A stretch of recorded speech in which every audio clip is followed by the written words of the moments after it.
My point is, when we hold the Republicans accountable, we have to Right. hold the Democrats accountable as well. Withholding the vote against a Democrat that's not, doing what is in our best interest is power to me.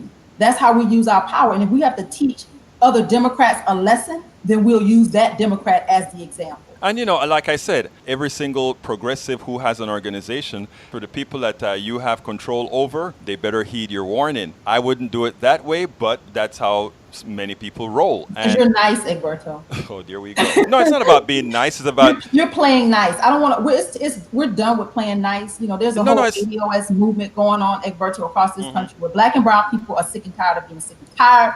And sick and tired of being taken for granted. So, Egberto, you know what? Let me just say one thing. It's not about being nice. Let me tell you what it is in my case. I work like hell to get the right person elected in the primaries. Right now, the litmus test for me in the primaries is I won't support any candidate at all that won't support Medicare for all and make a promise to work towards Medicare for all, period. That leaves Biden out, our front runner. That leaves Buttigieg out. That leaves Huppenlooker out. It leaves a lot of these candidates out. They won't ever get my vote in a primary. If most Democrats put one of those guys through, I am not going to withhold the vote because on that case. And the reason why, I think it is my responsibility and the responsibility of all of us progressives to fight like hell. Vote anyway. Yes.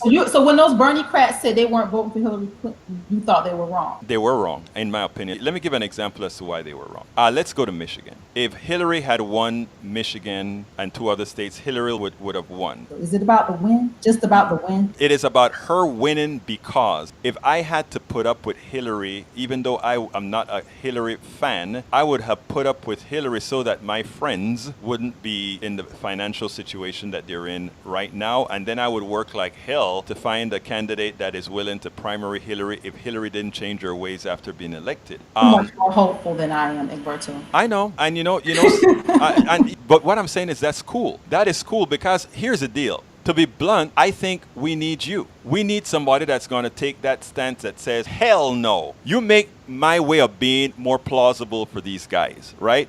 Because if you don't do what we want, hell, there's Tamara back there. Look at the face. But you get my point. Absolutely, because you speak specifically about Black people. There's so many Black people right now. This is where we are. You know what? When Trump made that statement about what do we have to lose?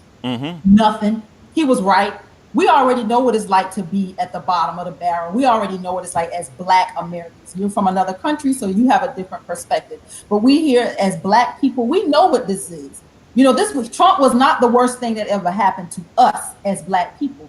Trump was the worst thing that ever happened to white people. And now he's a slap in their face. So guess what? We could do, those of us that are on this ADOS ride, if we have to do another 4 years of Trump because the Democratic Party won't get in line, it'll hurt them more than it'll hurt us. There's absolutely some truth in that, right? Trump was not the worst thing to happen to Black people in this country. Trump was the worst thing to happen to white people in this country. And they're feeling the pinch right now.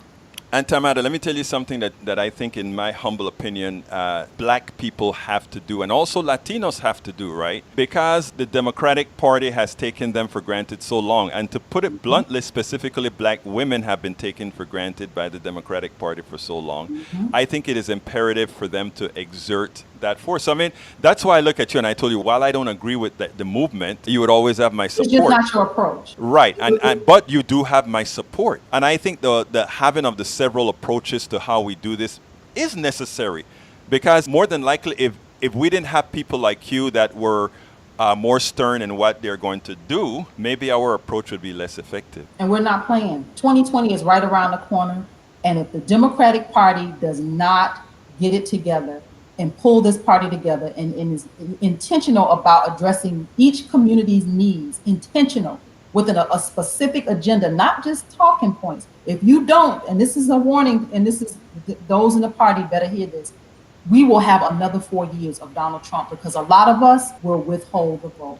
And here's the funny thing about it, but let me tell you, Tamara.